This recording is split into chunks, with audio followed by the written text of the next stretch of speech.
We remain steadfast in our commitment in delivering local news that matters. Stories that inspire. Enriching the lives of Filipinos in the Philippines and across the globe. This is your GMA Regional TV. Buong puso para sa Pilipino. Ito ang inyong Regional TV News. Magandang araw, ito ang inyong Regional TV News. Hatid namin ang mga pinakamalaki at pinakahuling balita. Mula sa Visayas, ako po si Cecil Kibod Castro. Mula rito sa Mindanao, ako po si Sara Hilomen Velasco. At mula naman dito sa Luzon, ako po si Chris Zuniga. Nasa 147 individual sa Talakag, Bukidnon ang dinala sa ospital nang makaranas ng pananakit sa tiyan matapos kumain sa handaan ng isang kasalan sa kanilang lugar. May detalye sa report ni James Paulo Yap ng GMA Regional TV 1 Mindanao. Alas 2, Sabado ng hapon, nagkagulo sa Sitio Kalapat, Barangay Tagbak sa bayan ng Talakag, Bukidnon nang biglang makaranas ng pananakit ng tiyan ang ilang residente sa lugar. Ang iba sa kanila, hinimatay pa, kaya agad silang sinugod sa mga ospital sa Malaybalay City, Valencia City, Pangantukan at Talakag sa probinsya ng Bukidnon. Ayon sa Municipal Health Office ng Talakag, Bukidnon, tinitingnang sanhi ng food poisoning ang handang pagkain sa isang kasalan sa lugar. Based sa mga simptomas na report sa mga pasyente, kanang suka, sakit sa tiyan, kasukaon, daghan po nagkalibanga.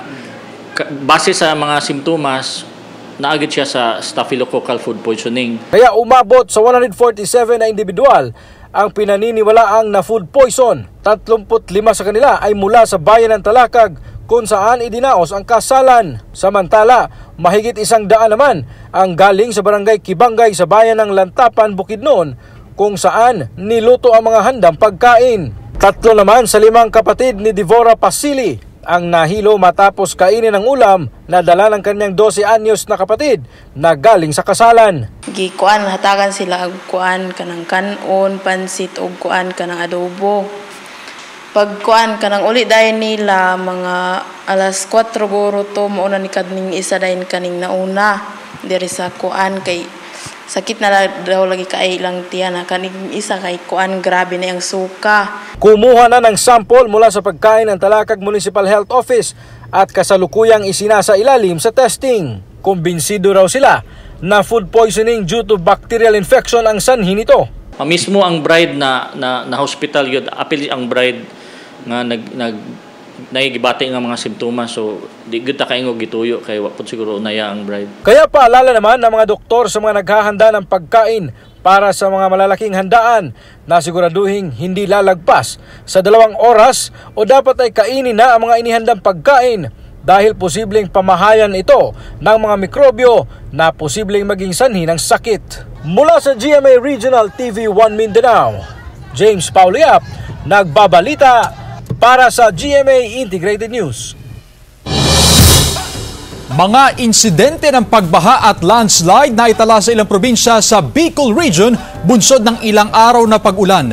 May detalye si Chris Novello ng GMA Regional TV, Balitang Bicolandia. Dahil sa epekto ng shear line naranasan sa iba't ibang probinsya ng Bicol Region, ang ilang araw na pag-ulan na nagresulta sa mga pagbaha.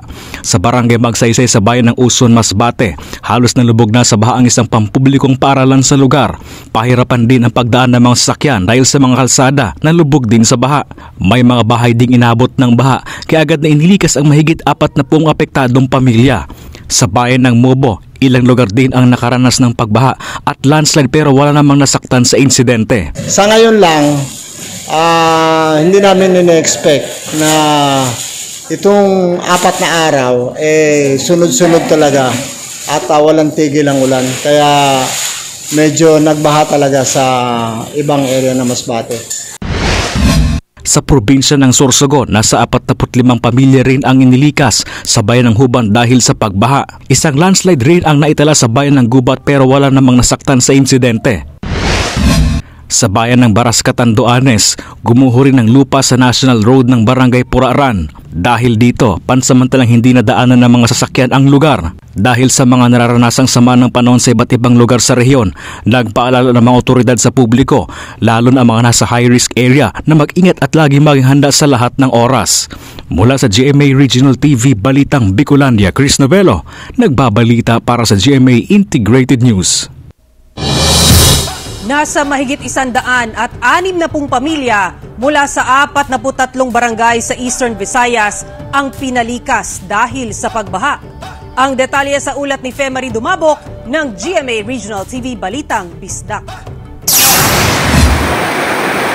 Isa sa mga nakaranas ng pagbaha ang Calbayog City sa Barangay Migara. Hindi na makita ang daan matapos ang 2 araw na pag-ulan. Naranasan rin ang malawakang pagbaha sa Barangay Ginbawan Sur sa Calbayog City. Pati na rin sa ilang barangay sa Gandara, Samar, Katarman, Babatngun, Lope de Vega at iba pang bayan sa Northern Samar. Ito rin ang sinapit ng mga residente ng Hipapad, Eastern Samar. Ayon kay Hipapad Mayor Benjamin Ver, kahapon ng umaga, umabot sa halos 3 metro ang lalim ng baha, lalo na sa mga mababang lugar sa bayan. Linggo nang mawala ng kuryente ang bayan ng Hipapad at umabot na sa mahigit 100 pamilya ang dinala sa evacuation centers. Nanawagan si Mayor Ver ng agarang tulong, tubig at pagkain para sa mga apektadong residente. At dahil sa patuloy na pagtaas ng level ng baha na halos umabot na sa bubong ng ilang bahay, nagsagawa ng rescue operations ang Hipapad Police kahapon.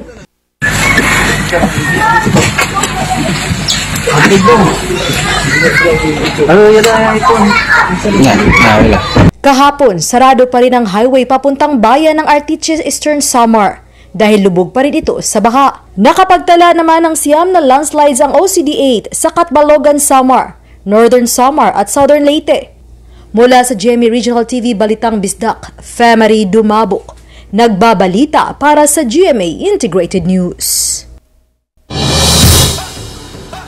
Nakaranas ng pagbaha ang ilang lugar sa mga probinsya ng Aklan at Capiz kahapon. Tumaas ang tubig sa kalsada sa bayan ng Altavas, Aklan, kaya pansamantalang hindi nadaanan ng mga sasakyan ng highway sa pagtaas ng baha. Pero ayon sa Altavas MDRRMO, tanghali kahapon nang humupa na ang baha sa kalsada at nakadaan na ang mga sasakyan. Binahari ng ilang lugar sa bayan ng Balete sa Dumalag, Capiz. Hindi bababa sa 100 pamilya mula sa 8 barangay ang isinailalim sa preemptive evacuation, bunsod ng pagtaas na baha. Pansamantalang nanatili ang mga apektadong residente sa evacuation center pero pinayagan na rin silang makauwi matapos tumigil ang pag-ulan at humupa ang baha. Binaha maging ang ilang palayan sa bayan ng Sigma. Wala namang naitalang evacuee ang MDRRMO. Ang mga naranasang pag-ulan, partikular na sa bahagi ng Aklan, Capiz at Northern Iloilo, ay epekto ng shear line ayon sa Pag-asa.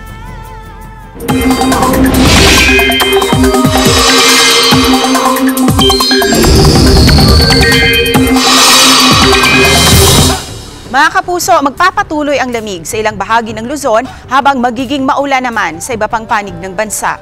Ngayong umaga, asahan ng pag-ulan sa ilang bahagi ng Visayas, Bicol at Mimaropa region base sa rainfall forecast ng Metro Weather. Posible rin ang ulan sa ilang panig ng Mindanao, Cagayan Valley region at Quezon Province. Uulanin din ang ibang bahagi ng bansa pagsapit ng hapon. Maghanda muli ang ilang lugar sa heavy to intense rains na maaaring magdulot ng baha o landslide.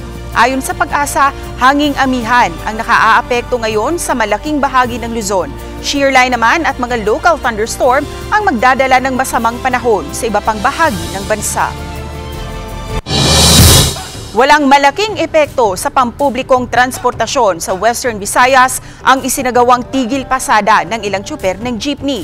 LTFRB nagbabala sa mga sumama sa tigil pasada na bibigyan ng show cause order. May detalye live si Adrian Prietos ng GMA Regional TV 1 Western Visayas. Adrian?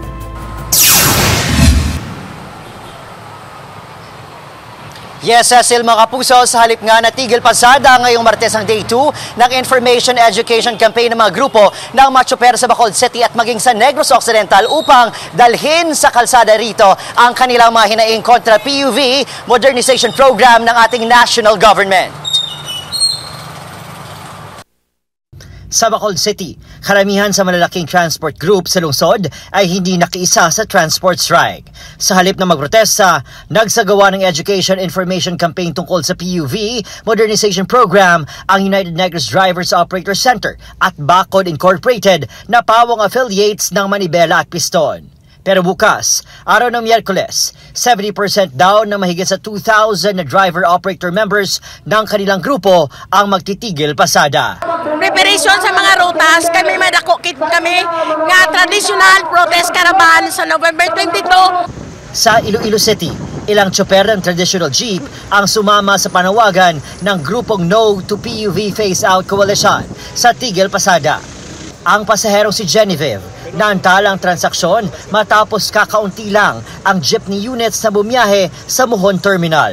Pero ayon sa mga bumiyaheng tsoper, normal lang ang pagdami ng mga pasahero sa mga terminal kung rush hour. Sa Pavia People's Terminal, sapat naman daw ang bumabiyaheng jeep. Amon nga grupo, hindi mamagupod ang mga driver tungod kay pagtatlo kadlaw hindi sila kabiyahe, epektos pangabuyan dano ipapaplitin sa mga kabataan danong pagkaon. Normal din ang biyahe ng mga pampublikong sasakyan sa mga probinsya ng Aklan, Capiz at Antique. Nagbabala naman ang Land Transportation Franchising and Regulatory Board sa mga tsoper at operator na sumama sa transport strike. Ipadala natin sila sang ginatawag namon na show cause order. Tagaan sila sing kahigayunan magpatag sa opisina nga ang hindi sila pagapinahan sa pagpartisipar nila sa transport strike. Nais daw ng mga tsoper na nakilahok sa Tigil Pasada na iprotesta ang December 31, 2023 na deadline ng gobyerno para sa franchise consolidation ng PUV o Public Utility Vehicle Modernization Program.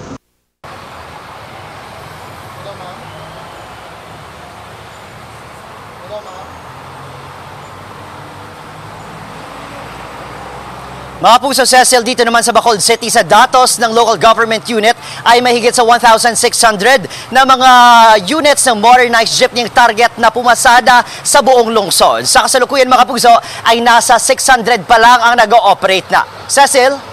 Maraming salamat, Adrian Prietos ng GMA Regional TV 1 Western Visayas.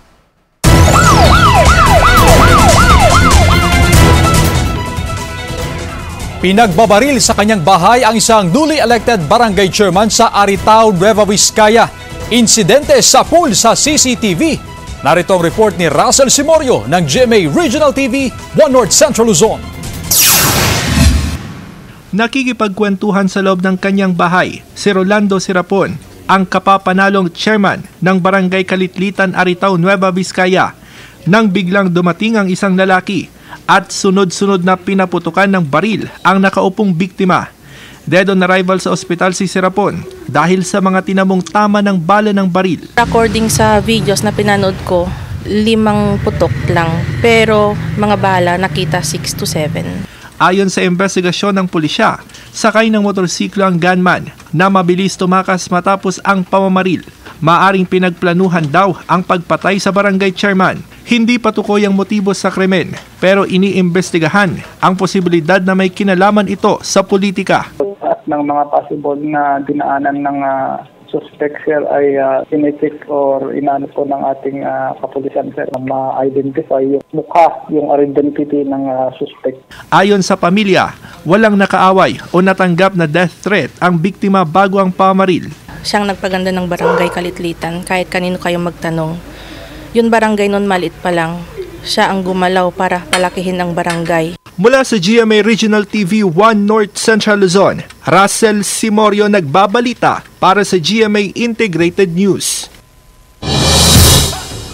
Sinalakay naman ng CIDG, PNP at AFP ang umano'y illegal na training facility ng militar sa Binyan City, Laguna, kung saan nakumpiska ang mahigit sa 30 baril at libu-libong bala. Tutukan sa report ni Paul Hernandez ng GMA Regional TV, Balitang Southern Tagalog. 2 Dahil sa tip ng mga concerned citizen, natunto ng Criminal Investigation and Detection Group o CIDG Laguna, PNP at AFP ang lugar kung saan sinasabing sinasanay ng isang Jose Francisco Ramos III ang mga nare-recruit umano niyang maging kasapi ng militar. Ang nagsisilbi pa umanong training facility sa clubhouse ng isang subdivision sa Barangay Langkiwa, Binyan City sa Laguna. Parang kampo na talaga siya at ang mga tao doon, di baril na rin. At nagre-recruit daw sila ng mga training para turuan ang paghawak ng baril at ay pa. 4 na buwang nagsagawa ng surveillance ang CIDG nang salakayan ng operatiba ang lugar. Nadiskubre ang hindi bababa sa 30 iba't ibang klase ng baril at libu-libong piraso ng mga bala na kung hindi lisensyado ay paso na ang mga rehistro. Na-recover pa ang mga uniforme ng sundalo. That's why in-invite namin ang counterparts natin sa AFP na samahan kami sa operation. Pinatunayan nila na hindi sila membro. Ang sagot nila sa amin, wala sila in-authorize na ganyang grupo. Ayon pa sa CIDG, nagpapakilala rin ng suspect na deputized law enforcement arm siya ng DENR, bagay na pinabulaanan ng mga otoridad. Nahaharap sa reklamong paglabag sa Firearms and Ammunitions Act at usurpation of authority ang suspect. Bukod kay Ramos, naaresto rin ang 2 pang umunoy na recruit nito. Sinisikap pa silang mahinga ng pahayag ng GMA Regional TV Balitang Southern Tagalog. Nagpapatuloy ang investigasyon. Mula sa GMA Regional TV Balitang Southern Tagalog, Paul Hernandez nagbabalita para sa GMA Integrated News. Sandamakmak na maliliit na hipon na napadpad sa baybayin ng Hindang Leyte, pinagkaguluhan ng mga residente. Laking gulat ng mga residente sa Barangay San Vicente nang makita ang sandamakmak na maliliit na hipon na napadpad sa baybayin. Nangyari ang insidente umaga noong Sabado. Sa video nakuha ni Erwin Gomez Aboyme, makikita ang mga residente na abala sa pagdakot sa mga maliliit na hipon. Ayon sa mga residente, unang pagkakataon nilang maranasan na may napadpad na mga maliliit na hipon sa kanilang lugar. May ilang mga residente naman ang may agam-agam sa nangyari. Posible umanong pangitain ito sa masamang mangyayari sa hinaharap. Bagay na pinabulaanan ng taga Bureau of Fisheries and Aquatic Resources Region 7. Ang availability sa pagkaon yun sa dagat o ginay bugat na rason naasila niya. So ang pagkaon sa uyap o ang pagkaon sa iho, wala po tayo scientific na basihan. Pwede na ito i-relate ang inahang occurrence sa linog or any calamity.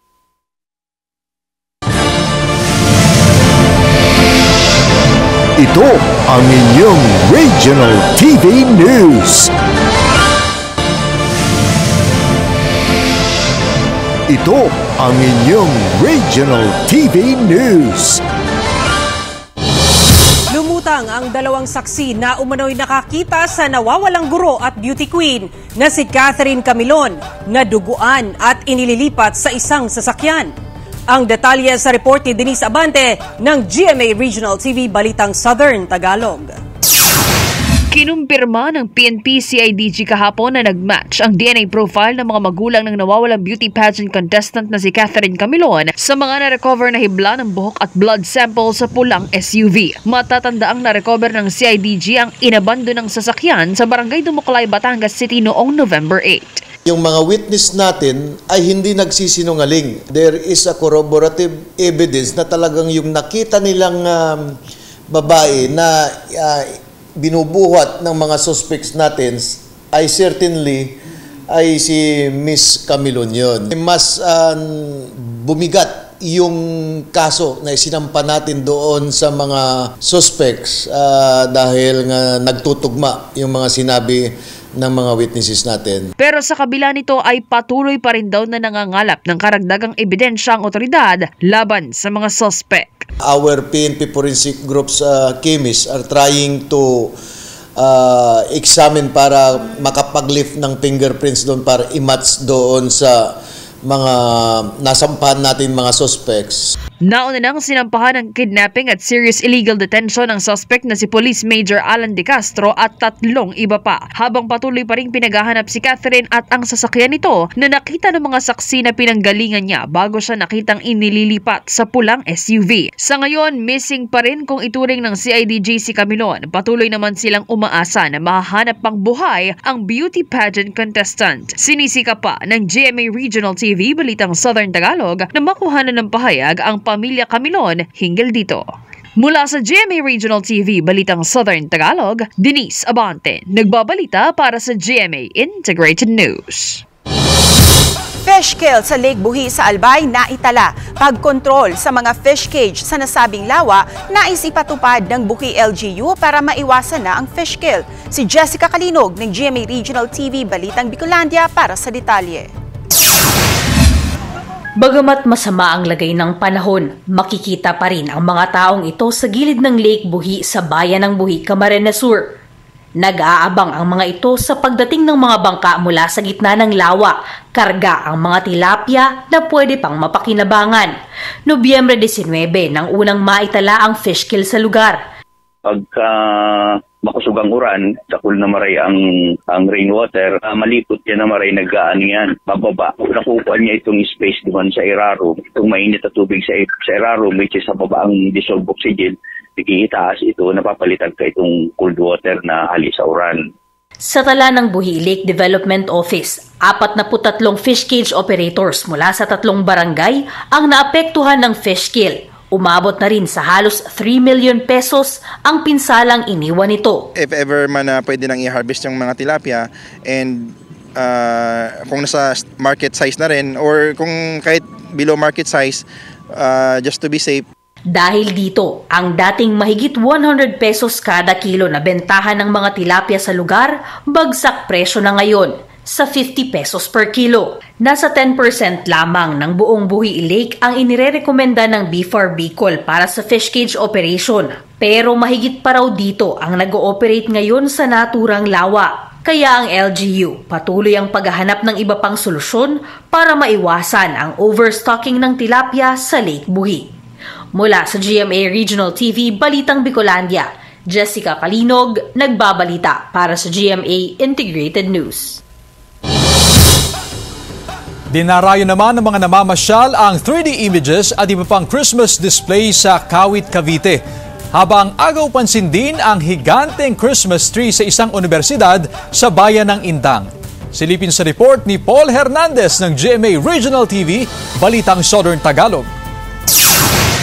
Sa tulong ng video projection mapping, nag-iibangan nyo ang harap ng makasaysayang bahay ni Emilio Aguinaldo sa Kawit, Cavite tuwing gabi. Nakakaaliw ang iba't ibang Christmas 3D images. Ang kamangha-manghang light show, isa lang sa dinarayong panoorin sa makasaysayang Freedom Park sa bayan. Ang bawat sulok, namumutiktik sa kulay at pailaw. Ang puno, tad-tad ng mga Christmas lights. Dinarayo ang lugar dahil sa picture perfect nitong ganda. Kabilang na ang kinagigiliwang Garden of Electronic Butterflies. Paborito ring puntahan ang kanilang tunnel of lights na nag-iiba-iba ang kulay. Maaaliw naman sa Christmas Arc kahit pasakay ka lang ng sasakyan. Mapapasyalan yan hanggang sa Enero. Sparkling nights din ang na-enjoy ng mga estudyante ng Cavite State University sa Indang, Cavite. Halos mapuno ng multicolored Christmas balls ang giant Christmas tree nila na sentro ng kanilang taunang pailaw. Maging ang mga puno sa pathway, nagniningning din dahil sa mga ikinabit na Christmas lights. Gabi-gabing may enjoy ang Christmas pailaw hanggang January 2024. Mula sa GMA Regional TV, Balitang Southern Tagalog, Paul Hernandez nagbabalita para sa GMA Integrated News. Ito ang inyong Regional TV News. Ito ang inyong Regional TV News. Patay sa pamamaril ang 4 na sundalo sa loob mismo ng kanilang kampo sa Banawe, Ifugao. Sospek, kabaro ng mga biktima. Narito ang report ni Joan Punsoy ng GMA Regional TV, 1 North Central Luzon.